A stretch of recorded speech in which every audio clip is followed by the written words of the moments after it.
Good evening everyone. मैं तृप्ति Dubey, target with तृप्ति में आप सबका स्वागत करती हूँ। टारगेट आपका पूरा करने की जिम्मेदारी मेरी। चलिए, जैसे कि आप सभी जानते हैं, नया चैनल है, आपके सपोर्ट की बहुत ज़्यादा ज़रूरत है। कोशिश किया जा रहा है कि हर एक सब्जेक्ट आपका फ्री में कंप्लीट करवा दिया जाए। तो मैं स्वागत करती हूँ आप लोग का अपने चैनल में, जिसमें अभी फिलहाल अपन चर्चा करने वाले हैं करंट अफेयर के बारे में। हमेशा मैं एक चीज बोलती हूँ कि चाहे आप जीएस कितना भी पढ़ लीजिए, मैथ्स रीजनिंग कितना भी पढ़ लीजिए, लेकिन अगर आपने अपना करंट अपडेट नहीं किया है, मतलब हर एक एग्जाम में कहीं ना कहीं मात आपको जरूर मिलेगी। क्योंकि ऐसा कोई एग्जाम नहीं है जिसमें करंट से आपका क्वेश्चन ना बनता हो। फिर चाहे आप छत्तीसगढ़ के करंट की बात कर लीजिए या आप भारत के करंट की बात कर लीजिए। भारत से बाहर के करंट तो फिर आपके यूपीएससी में आते हैं। यूपीएससी लेवल की यहाँ पे पढ़ाई नहीं करवाई जा रही, यहाँ पर सिर्फ आपका सीजीपीएससी लेवल का पढ़ाई करवाया जा रहा है, जिसमें व्यापम के जितने भी वैकेंसीज आ सकते हैं उन सबका तैयारी करवाया जाएगा। फिर चाहे आपका प्यून हो, एसआई हो या फिर कोई चीज भी हो। जो मैं अभी आपको वीडियो बताने जा रही हूँ ये आपके प्यून के लिए भी बहुत यूजफुल होने वाला है और हर एक प्रकार के एग्जाम के लिए बहुत ज्यादा यूजफुल, क्योंकि करंट है भाई, और करंट जानते हैं आपकी हर चीज के लिए बहुत ज्यादा जरूरी हो जाता है। चलिए, बिना बकबक किए सीधे पॉइंट पे आते हैं और बिल्कुल हम पढ़ना चालू करते हैं। जैसे कि मैंने आपको बताया था, करंट अफेयर की एक क्लास हमारी ऑलरेडी हो चुकी है। जिन बच्चों ने नहीं देखा, जाकर आप एक बार देख लीजिए ताकि चीजें बहुत आसान से आपको समझ आ सके। फिलहाल जो इससे पहले वाली वीडियो मैं पढ़ी तो उसको एक बार रिवाइज कर लेती हूँ, जिसमें मैंने आपको बताया था कि खेलो इंडिया यूथ गेम्स में छत्तीसगढ़ राज्य के 13 खेलों में टोटल कितने प्लेयर्स ने पार्टिसिपेट किया था। तो खेल थे आपके 13, जिसमें भाग लिए थे हमारे छत्तीसगढ़ से 122 खिलाड़ियों ने। कितने खिलाड़ियों ने भाग लिया था? 122 खिलाड़ियों ने। और कितने पदक जीते थे? तो वे सभी ने मिलकर के टोटल 11 पदक हमारे छत्तीसगढ़ में जीते गए थे। इन 11 पदक में से कितना पदक सोने का था, कितना पदक चांदी का था और कितना पदक आपका कांसे का था, इस पर भी हम चर्चा कर चुके हैं। जिसमें से मैंने आपको बताया था कि 2 पदक सोने के जीते गए थे, 3 पदक आपके चांदी के जीते गए थे और 6 पदक आपके कांसे के जीते गए थे। कांस्य बोलना चाहिए, कांस्य के 6 पदक जीते गए थे। सोने का जो 2 पदक जीता था वो किसने किसने जीता था? तो 2 पदक जीतने वाले व्यक्ति थे, एक तो आपकी ज्ञानेश्वरी यादव और दूसरी थी आपकी शरिता पोयाम। रजत पदक जीतने वाले भी 2 ही व्यक्ति थे, एक जाने को 1 पदक मिला था, एक जाने को 2 पदक मिला था। तो जिनको 1 पदक मिला था उनका नाम है आपका रणवीर गतका और दूसरे हैं आपके मोनू नेताम। ठीक है, इन्होंने जीता था और 6 कांस्य के पदक जीते गए थे, जिस पर हमारी चर्चा हो चुकी है। तो फिलहाल आप पहले वाली क्लास देख लें अगर आपने नहीं देखा है तो, क्योंकि करंट क्या होता है ना, कंटिन्यू अगर हम पढ़ते जाएंगे तो चीजें ज्यादा आसानी से आपको समझ आएंगी। तो आज अपन पहुंच चुके हैं अपने दूसरे टॉपिक की तरफ और इस टॉपिक में हम बहुत सारी नवीनतम जिलों के ऊपर चर्चा करने वाले हैं। जैसे कि आप सभी को पता है कि छत्तीसगढ़ में पहले हमारे यहाँ 28 जिला था, फिर 29 जिला हुआ, फिर और भी जिले बने, तो उन पर भी हम चर्चा करेंगे कि कौन कौन सा जिला कहाँ कहाँ पर बना हुआ है। चलिए बिल्कुल मुद्दे पर आते हैं। सबसे पहले मैं आपको बता दूं कि टोटल कितने जिले बने हुए हैं। देखिए,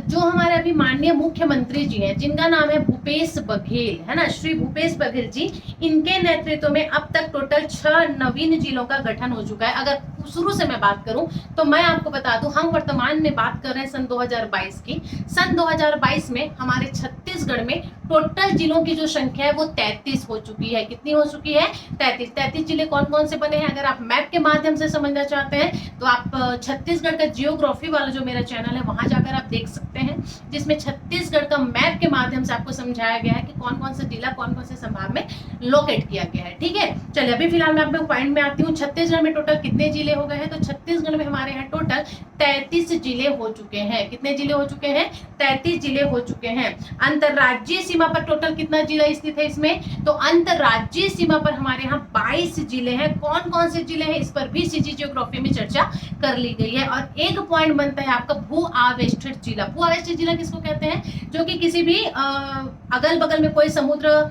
नदी, नाला, ये सारा कुछ नहीं पड़ता है, उसको भू आवेष्टित जिला कहा जाता है। या ये बोल सकते हैं कि जो दूसरे राज्य को टच नहीं करते हैं उनको भू आवेष्टित जिला कहा जाता है। तो भू आवेष्टित जिलों की संख्या हमारे यहाँ 11। देखो 3 पॉइंट मैंने बताया, तीनों इंपॉर्टेंट है।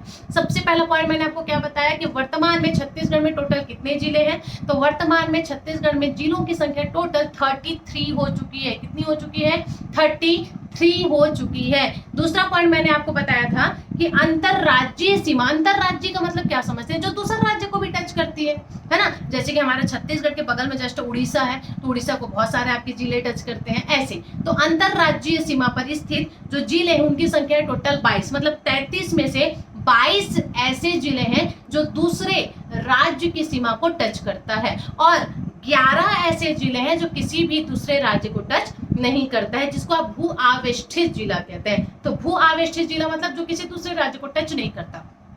तो 33 जिलों में से टोटल ऐसे कितने जिले हैं जो कि दूसरे राज्य को टच नहीं करते, या मैं बोल दूं कि भू आवेष्टित जिले हैं, तो उनकी संख्या है 11। और अंतरराज्यीय सीमा को जो टच करते हैं उनकी संख्या कितनी है बताई मैंने? 22। याद रहेगा क्या? 33 में से 22 जिले दूसरे राज्य को टच करते हैं, 11 जिला किसी भी राज्य को टच नहीं करता है। दूसरे पॉइंट की तरफ आ जाते हैं। जो हमारे माननीय मुख्यमंत्री जी हैं श्री भूपेश बघेल जी, इनके नेतृत्व में अब तक 6 जिलों का निर्माण हो चुका है, नवीन जिलों का निर्माण हुआ है। टोटल कितने? 6 जिलों का निर्माण हुआ है। कितने? 6 जिलों का निर्माण हुआ है। कौन कौन सा है? नोट डाउन करते चलेंगे, नहीं करना है तो माइंड में सीधा याद करते चलिए, पर याद करना जरूरी है। तो 6 जिले कौन कौन से हैं? तो सबसे पहला आपका गौरेला, पेंड्रा, मारवाही हो जाता है। टोटल 6 जिलों की बात कर रही हूँ जो कि भूपेश बघेल जी के द्वारा बनाया गया है। सबसे पहले आपका गौरेला, पेंड्रा, मरवाही कहाँ पड़ता है? ये तो आपका जो गौरेला, पेंड्रा, मरवाही है ये आपका बिलासपुर संभाग में पड़ता है। दूसरा है आपका शक्ति, जो कि जांजगीर को काट करके बनाया गया है, और यह आपका बिलासपुर संभाग में पड़ता है। गौरेला, पेंड्रा, मरवाही बिलासपुर को काट कर बनाया गया था, बिलासपुर संभाग में पड़ता है। दूसरा मैंने बताया शक्ति, यह जांजगीर को काट करके बनाया गया है। तीसरा है आपका मोहेला, मानपुर। मोहेला, मानपुर यह जिला कहाँ बनाया गया? तो यह दुर्ग संभाग में पड़ता है बच्चे, राजनांदगांव को काट करके मोहेला, मानपुर आपका बनाया गया है। चौथे नंबर पर है आपका सारंगगढ़, बिलाईगढ़ जिसको बोल सकते हो आप, सारंगगढ़। यह रायगढ़ को काट करके बनाया गया और यह भी आपका बिलासपुर संभाग में ही पड़ता है। तो रायगढ़ को काटकर सारंगगढ़ बनाया गया। फिर है आपका मनेन्द्रगढ़, चिरमिरी, ये किधर गया? ये चला गया ऊपर, सरगुजा संभाग, कोरिया को काट करके आपका मनेन्द्रगढ़, चिरमिरी बनाया गया है। और लास्ट है आपका खैरागढ़, छुईगदान, ये भी आपका राजनांदगांव को काटकर बनाया गया। इस प्रकार से 6 जिले जो कि भूपेश बघेल जी के द्वारा बनवाया गया है। कौन कौन सा बताई मैं? ऊपर की बात करें तो कोरिया में सबसे पहले तो आपका मनेन्द्रगढ़, चिरमिरी आ जाएगा। बिलासपुर संभाग में पहुंचेंगे तो एक आपका गौरेला, पेंड्रा, मरवाही हो गया, और एक आपका जांजगीर को काट करके शक्ति को बनाया गया है। ठीक है, उसके नीचे आएंगे दुर्ग। दुर्ग में राजनांदगांव को काटकर मोहेला, मानपुर बनाया गया है, और उसी राजनांद को काट करके आपका खैरागढ़, छुईखदान बनाया गया है। 4 हो गए। ठीक है, उसके बाद इधर आएंगे अपन रायगढ़ साइड। तो रायगढ़ साइड एक तो आपका सारंगगढ़ बनाया गया है, और लास्ट में आपका कहाँ गए? एक तो बच गया आपका मोहेला, मानपुर। ठीक है, इस प्रकार से तो 6 का नाम फिर से नोट करेंगे। गौरेला, पेंड्रा, मारवाही, शक्ति, मोहेला, मानपुर, सारंगगढ़, मनेन्द्रगढ़, कोरिया को काटकर जो बनाया गया था, और लास्ट में आपका खैरागढ़, छुईखदान। इस प्रकार से क्वेश्चन में बिल्कुल आ सकता है डायरेक्टली कि माननीय मुख्यमंत्री श्री भूपेश बघेल जी ने कितने जिलों का, नवीनतम जिलों का निर्माण करवाया? तो टोटल 6 जिलों का निर्माण करवाया है। कौन कौन सा था मैं बता चुकी हूँ, फिर से बता दूं। अगर आप मैप के माध्यम से समझना चाहते हैं कि एक्चुअल में ये जो जिले बनाए गए ये कहाँ पर लोकेटेड है, तो आप छत्तीसगढ़ का जियोग्राफी वाला मेरा क्लास देखिए, वहां पर ऑलरेडी मैंने ये मेंशन करके रखा हुआ है। चलिए, ये चीज भी हमको समझ आ चुकी है, तो ये समझना आपके लिए बहुत ज्यादा जरूरी था। आगे बढ़ जाते हैं। आगे मैं बात करूंगी राष्ट्रीय पंचायत पुरस्कार के बारे में। राष्ट्रीय पंचायत पुरस्कार के बारे में क्या बात करना है तो समझते हैं। राष्ट्रीय पंचायत दिवस, सबसे पहले तो आपको ये समझ आना चाहिए कि छत्तीसगढ़ में राष्ट्रीय पंचायत दिवस कब मनाया जाता है। तो छत्तीसगढ़ में राष्ट्रीय पंचायत दिवस कब मनाया जाता है तो आपको याद रखना है 24 अप्रैल 2022 को मनाया जाता है। कब मनाया जाता है? 24 अप्रैल 2022 को। मैं 2 चीजों पर चर्चा कर रही हूँ। सबसे पहले तो हम बात करेंगे कि पंचायत पुरस्कार किसको दिया गया है, लेकिन पंचायत पुरस्कार किसको दिया गया इससे पहले मैं आपसे क्वेश्चन कर रही हूँ कि हमारे छत्तीसगढ़ में राष्ट्रीय पंचायत दिवस कब मनाया जाता है। बहुत बहुत इंपॉर्टेंट है बच्चे, पूछ सकता है डायरेक्टली एग्जाम में, तो ध्यान रखना है। राष्ट्रीय पंचायत दिवस कब मनाया जाता है तो छत्तीसगढ़ में राष्ट्रीय पंचायत दिवस आपका 24 अप्रैल को मनाया जाता है। कब मनाया जाता है? 24 अप्रैल को। एक्चुअल में 2022 में अभी ये मनाया गया था। ठीक है, तो ध्यान रखेंगे 24 अप्रैल राष्ट्रीय पंचायत दिवस कब मनाया जाता है? 24 अप्रैल को मनाया जाता है। अब बात कर लेते हैं आखिर ये जो राष्ट्रीय पंचायत पुरस्कार है वो कब दिया गया था और कितना दिया गया था। तो राष्ट्रीय पंचायत दिवस पर छत्तीसगढ़ को टोटल 12 राष्ट्रीय पुरस्कार मिला है। छत्तीसगढ़ को टोटल कितना मिला है? 12। ये 24 अप्रैल को जो राष्ट्रीय पुरस्कार दिया गया, पंचायत राष्ट्रीय पुरस्कार दिया गया, इसकी संख्या कितनी है? 12 है। कितना पुरस्कार मिला है? 12 पुरस्कार। तो सबसे पहले तो यहाँ से क्वेश्चन आपका बनेगा ही बनेगा, तो आखिर ये जो राष्ट्रीय पंचायत पुरस्कार दिया गया ये कब दिया गया था? तो यह दिया गया था राष्ट्रीय पंचायत दिवस के दिन। तो राष्ट्रीय पंचायत दिवस के दिन मतलब किस दिन? तो यह दिया गया था आपका 24 अप्रैल 2022 को। तिथि याद रहेगा, 24 अप्रैल 2022 को दिया गया था। अब यह पुरस्कार दिया किसने? तो लिखेंगे पुरस्कृतकर्ता। पुरस्कृतकर्ता मतलब ये पुरस्कार दिया किसके द्वारा? तो ये जो पुरस्कार दिया गया था ये प्रधानमंत्री श्री नरेंद्र मोदी जी के द्वारा दिया गया था। देखो ध्यान रखना बिल्कुल, राष्ट्रीय पंचायत पुरस्कार की मैं बात कर रही हूँ। राष्ट्रीय पंचायत जो पुरस्कार है वो राष्ट्रीय पंचायत दिवस के दिन दिया गया था और यह पंचायत दिवस कब मनाया गया था? 24 अप्रैल को मनाया गया था। अब टोटल कितने पुरस्कार दिए गए? तो टोटल दिया गया था 12 पुरस्कार। ये पुरस्कार दिया किसके द्वारा गया? तो यह पुरस्कार दिया गया था नरेंद्र मोदी के द्वारा। किसके द्वारा दिया गया था? नरेंद्र मोदी के द्वारा दिया गया था। अब यह जो पुरस्कार दिया जा रहा है ना, तो इसके लिए कोई एक स्थल तो होगा जहाँ पर यह समारोह आयोजित किया जाएगा। तो जो समारोह स्थल है यह था आपका जम्मू कश्मीर में। कहाँ दिया गया था? जम्मू कश्मीर में। यह समारोह कहाँ दिया जा रहा था? यह आयोजन कहाँ किया गया था? तो यह किया गया था आपका जम्मू कश्मीर में। जम्मू कश्मीर में भी कहाँ? तो एक जगह है जिसका नाम है आपका पल्ली। जगह का क्या नाम है जम्मू कश्मीर में? पल्ली, जो कि संबा जिले के अंतर्गत पड़ता है। संबा जिले के अंतर्गत पड़ता है। तो ध्यान रखेंगे राष्ट्रीय पंचायत पुरस्कार समारोह का आयोजन कहाँ किया गया था? तो जम्मू कश्मीर के पल्ली नामक गांव में किया गया था। जम्मू कश्मीर के पल्ली नामक गांव में किया गया था, और जो कि कौन से जिले में पड़ता है? आपका संबा जिले में पड़ता है। कौन से जिले में पड़ता है?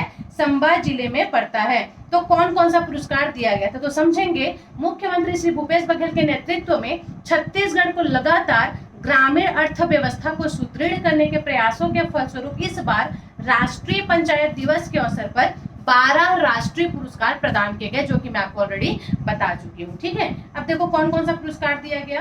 तो सबसे पहले पंडित दीनदयाल उपाध्याय पंचायत सशक्तिकरण पुरस्कार। सबसे पहले पुरस्कार का क्या नाम बताई मैं? पंडित दीनदयाल उपाध्याय। यह क्या है? पंचायत सशक्तिकरण पुरस्कार था, जो कि कबीरधाम में दिया गया था। कहाँ को दिया गया? कबीरधाम को दिया गया। ठीक है, पाटन और सूरजपुर ब्लॉक वर्ग में दिया गया। अगर मैं बात करूं जिला वर्ग में, देखो उच्च श्रेणियों में बटा हुआ है। हम बात कर रहे हैं पंचायती पुरस्कार की। मैंने आपको बताया टोटल 12 पुरस्कार दिया गया है। सबसे पहले जो पुरस्कार है पंचायत पुरस्कार, जिसका नाम पंचायती सशक्तिकरण पुरस्कार, इसको क्या कहा जाता है? पंडित दीनदयाल उपाध्याय के नाम से जाना जाता है। इस पुरस्कार का क्या नाम है? पंडित दीनदयाल उपाध्याय। अब हम बात कर लेंगे पुरस्कार दिया किसको किसको गया है। तो अगर मैं जिला लेवल की बात करूं तो जिले में आपके कबीरधाम को मिला है। कवर्धा जिला जो कि आपके दुर्ग संभाग में पड़ता है, तो कबीरधाम जिले को यह पुरस्कार पंचायत सशक्तिकरण पुरस्कार दीनदयाल उपाध्याय पुरस्कार दिया गया। अगर हम ब्लॉक वर्ग की बात करें तो ब्लॉक वर्ग में आपका पाटन एवं सूरजपुर ब्लॉक को मिला है। पाटन एवं सूरजपुर ब्लॉक को मिला है, और बाकी जो पुरस्कार बचे वे सारे आपके ग्राम पंचायत वर्ग में मिले हुए हैं। कहाँ कहाँ मिले हुए हैं? ग्राम पंचायत वर्ग में मिले हुए हैं। जैसे कि कौन कौन सा ग्राम पंचायत है आप चाहे तो लिख सकते हैं। जैसे कि कबीरधाम के अंतर्गत एक ग्राम पंचायत पड़ता है आपका केजे दाह ग्राम पंचायत, जो कि कबीरधाम के अंतर्गत पड़ता है। दूसरा कोरिया के अंतर्गत आपका चिरमी ग्राम पंचायत को मिला हुआ है। तीसरे नंबर पर है आपका बालोद। बालोद के अंतर्गत आपका पैरी ग्राम पंचायत को मिला है। बालोद के अंतर्गत पैरी ग्राम पंचायत को मिला है। फिर है आपका सूरजपुर। सूरजपुर के अंतर्गत आपका बसदई ग्राम पंचायत को मिला है। सूरजपुर के अंतर्गत बसदई ग्राम पंचायत को मिला है। फिर है आपका धमतरी। धमतरी के अंतर्गत आपका छिपली और हरदी भाटा, छिपली और हरदी भाटा ग्राम पंचायत को मिला हुआ है। ठीक है, इस प्रकार से इतने जगहों पर आपका दीनदयाल उपाध्याय पुरस्कार से सम्मानित किया गया, जहां पर मैंने बताया जिला की अगर हम बात करें तो कबीरधाम जिले को मिला है, और अगर ब्लॉक लेवल की बात करें तो आप सूरजपुर और पाटन याद रख सकते हैं। ग्राम पंचायत वर्ग की बात करें तो मैंने कुछ जगहों का नाम बताया, जैसे कि आपका कबीरधाम को मिला है, कोरिया को मिला है, बालोद के ग्राम पंचायत को मिला है, सूरजपुर के ग्राम पंचायत को मिला है, और आपके धमतरी के ग्राम पंचायत को भी मिला है। इसके अलावा कुछ और अवार्ड भी दिए गए हैं, जैसे कि चाइल्ड फ्रेंडली ग्राम पंचायत अवार्ड। पंचायत का क्या नाम है? Child friendly. नाम क्या है? चाइल्ड फ्रेंडली ग्राम पंचायत अवार्ड। अवार्ड का क्या नाम है? चाइल्ड फ्रेंडली ग्राम पंचायत अवार्ड। ये किसको मिला है? तो ये मिला है आपका बनचरौदा ग्राम पंचायत, रायपुर जिला में पड़ता है। रायपुर जिले के अंतर्गत एक ग्राम पंचायत पड़ता है जिसका नाम है बनचरौदा ग्राम पंचायत। इसको कौन सा पुरस्कार मिला है? अभी मैंने आपको बताया, चाइल्ड फ्रेंडली ग्राम पंचायत। चाइल्ड फ्रेंडली ग्राम पंचायत का अवार्ड किसको मिला है? तो ये मिला है आपका बनचरौदा ग्राम पंचायत, जो कि रायपुर के अंतर्गत पड़ता है। एक और अवार्ड है gram panchayat development plan award. Award का क्या नाम है? Gram panchayat development plan award. ये मिला है आपका जेवरा ग्राम पंचायत को। कौन सा ग्राम पंचायत? जेवरा ग्राम पंचायत, जो कि कहाँ पड़ता है? ये पड़ता है आपका दुर्ग जिले में। कौन सा? दुर्ग जिले में। और तीसरा है आपका नानाजी देशमुख राष्ट्रीय गौरव ग्राम पुरस्कार। सॉरी, जो कि आपके रायपुर जिला में ही मिला है, आपके सरोरा ग्राम तिलदा ब्लॉक में। ठीक है, अचानक से पता नहीं कैसे जुकाम आने लगा। इस प्रकार से हमने अवार्ड की चर्चा कर ली है। बच्चे पढ़ना पड़ेगा, जरूरी है। लग रहा होगा थोड़ा सा टफ है, पर आपको याद करना पड़ेगा, क्योंकि करंट अफेयर आपको अपडेट करना ही, फिर चाहे आप कोई भी प्रकार का एग्जाम क्यों ना दे रहे हो, करंट से आपके क्वेश्चन बन ही जाते हैं। इसलिए आपको छत्तीसगढ़ का करंट अफेयर हो, भारत का करंट अफेयर हो, सब आपको याद करना जरूरी है। क्लियर है? चलिए, मेरे को बहुत ज्यादा खांसी आ रहा है, तो इसी के साथ क्लास एंड किया जाता है। लगातार करंट के न्यूज लेने के लिए और करंट का पूरा अपडेट लेने के लिए मेरे चैनल को जल्दी से सब्सक्राइब करें, क्योंकि लगातार इस पर वीडियो लाई जाएगी। और थोड़ा सा मेरे को पानी की जरूरत है, इस कारण से जल्दी से क्लास एंड किया जाता है। मिलते हैं नेक्स्ट सेशन में, तब तक के लिए सभी को thank you so much for watching this video. Share करना है, लाइक जरूर से करना है। चलिए, मिलते हैं नेक्स्ट क्लास।